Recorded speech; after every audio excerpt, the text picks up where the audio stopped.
தினம் ஒரு அதிகாரம் வாசிப்போம். லூக்கா நற்செய்தி அதிகாரம் 15.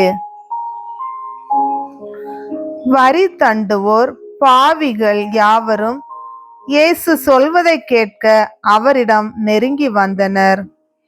பரிசேயரும் மறைநூல் அறிஞரும் இவர் பாவிகளை வரவேற்று அவர்களோடு உணவருந்துகிறாரே என்று முணுமுணுத்தனர். அப்போது அவர் அவர்களுக்கு இந்த உவமையை சொன்னார்.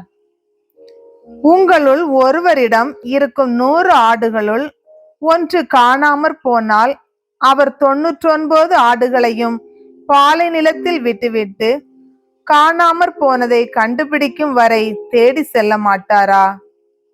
கண்டுபிடித்ததும் அவர் அதை மகிழ்ச்சியோடு தம் தோள் மேல் போட்டுக் கொள்வார். வீட்டுக்கு வந்து நண்பர்களையும் அண்டை வீட்டாரையும் அழைத்து என்னோடு மகிழுங்கள், ஏனெனில் காணாமல் போன என் ஆட்டை கண்டுபிடித்து விட்டேன் என்பார். அதுபோலவே மனம் மாற தேவையில்லாத 99 நேர்மையாளர்களை குறித்து உண்டாகும் மகிழ்ச்சியை விட மனம் மாறிய ஒரு பாவியை குறித்து விண்ணுலகில் மிகுதியான மகிழ்ச்சி உண்டாகும் என நான் உங்களுக்கு சொல்கிறேன். பெண் ஒருவரிடம் இருந்த 10 திராக்மாக்களுள் ஒன்று காணாமற் போய்விட்டால் அவர் எண்ணெய் விளக்கை ஏற்றி வீட்டை பெருக்கி அதை கண்டுபிடிக்கும் வரை கவனமாக தேடுவதில்லையா? கண்டுபிடித்ததும் அவர் தோழியரையும் அண்டை வீட்டாரையும் அழைத்து என்னோடு மகிழுங்கள், ஏனெனில் காணாமற் போன திராக்மாவை கண்டுபிடித்து விட்டேன் என்பார். அவ்வாறே மனம் மாறிய ஒரு பாவியை குறித்து கடவுளின் தூதரிடையே மகிழ்ச்சி உண்டாகும் என உங்களுக்கு சொல்கிறேன். மேலும் இயேசு கூறியது, ஒருவருக்கு 2 புதல்வர்கள் இருந்தார்கள். அவர்களுள் இளையவர் தந்தையை நோக்கி, அப்பா, சொத்தில் எனக்கு உரிய பங்கை தாரும் என்றார். அவர் சொத்தை அவர்களுக்கு பகிர்ந்து அளித்தார். சில நாள்களுக்குள் இளைய மகன் எல்லாவற்றையும் திரட்டி கொண்டு தொலை நாட்டிற்கு நெடும் பயணம் மேற்கொண்டார். அங்கு தாறுமாறாக வாழ்ந்து தம் சொத்தையும் பாழாக்கினார். அனைத்தையும் அவர் செலவழித்தார். பின்பு அந்த நாடு முழுவதும் கொடிய பஞ்சம் ஏற்பட்டது. அப்பொழுது அவர் வறுமையில் வாடினார். எனவே அந்நாட்டு குடிமக்களுள் ஒருவரிடம் அண்டி பிழைக்க சென்றார். அவர் அவரை பன்றி மேய்க்க தம் வயல்களுக்கு அனுப்பினார்.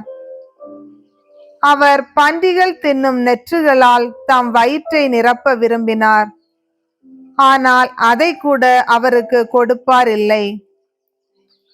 அவர் அறிவு தெளிந்தவராய், என் தந்தையின் கூலி ஆள்களுக்கு தேவைக்கு மிகுதியான அளவு உணவு இருக்க நான் இங்கு பசியால் சாகிறேனே, நான் புறப்பட்டு என் தந்தையிடம் போய், அப்பா, கடவுளுக்கும் உமக்கும் எதிராக நான் பாவம் செய்தேன். இனிமேல் நான் உம்முடைய மகன் எனப்பட தகுதியற்றவன். உம்முடைய கூலி ஆள்களுள் ஒருவனாக என்னை வைத்துக் கொள்ளும் என்பேன் என்று சொல்லிக் கொண்டார். உடனே அவர் புறப்பட்டு தம் தந்தையிடம் வந்தார். தொலையில் வந்து கொண்டிருந்த போதே அவர் தந்தை அவரை கண்டு பரிவு கொண்டு ஓடி போய் அவரை கட்டி தழுவி முத்தமிட்டார். மகனோ அவரிடம், அப்பா, கடவுளுக்கும் உமக்கும் எதிராக நான் பாவம் செய்தேன். இனிமேல் நான் உம்முடைய மகன் எனப்பட தகுதியற்றவன் என்றார். தந்தை தம் பணியாளரை நோக்கி, முதல் தரமான ஆடையை கொண்டு வந்து இவனுக்கு உடுத்துங்கள். இவனுடைய கைக்கு மோதிரமும் காலுக்கு மிதியடியும் அணிவியுங்கள். கொழுத்த கன்றை கொண்டு வந்து அடியுங்கள். நாம் மகிழ்ந்து விருந்து கொண்டாடுவோம். ஏனெனில் என் மகன் இவன் இறந்து போயிருந்தான், மீண்டும் உயிர் பெற்று வந்துள்ளான். காணாமற் போயிருந்தான், மீண்டும் கிடைத்துள்ளான் என்றார். அவர்கள் மகிழ்ந்து விருந்து கொண்டாடத் தொடங்கினார்கள். அப்போது மூத்த மகன் வயலில் இருந்தார். அவர் திரும்பி வீட்டை நெருங்கி வந்து கொண்டிருந்த போது ஆடல் பாடல்களை கேட்டு ஊழியர்களுள் ஒருவரை வரவழைத்து, இதெல்லாம் என்ன என்று வினவினார். அதற்கு ஊழியர் அவரிடம், உம் தம்பி வந்திருக்கிறார். அவர் தம்மிடம் நலமாக திரும்பி வந்திருப்பதால் உம் தந்தை கொழுத்த கன்றை அடித்திருக்கிறார் என்றார். அவர் சினமுற்று உள்ளே போக விருப்பமில்லாதிருந்தார். உடனே அவருடைய தந்தை வெளியே வந்து அவரை உள்ளே வருமாறு கெஞ்சி கேட்டார். அதற்கு அவர் தந்தையிடம், பாரும், இத்தனை ஆண்டுகளாக நான் அடிமை போன்று உமக்கு வேலை செய்து வருகிறேன்.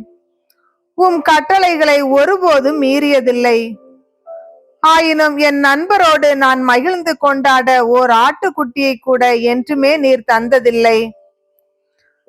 ஆனால் விலை மகளிரோடு சேர்ந்து உம் சொத்துக்களை எல்லாம் அழித்துவிட்ட இந்த உம் மகன் திரும்பி வந்தவுடனே இவனுக்காக கொழுத்த கன்றை அடித்திருக்கிறீரே என்றார்.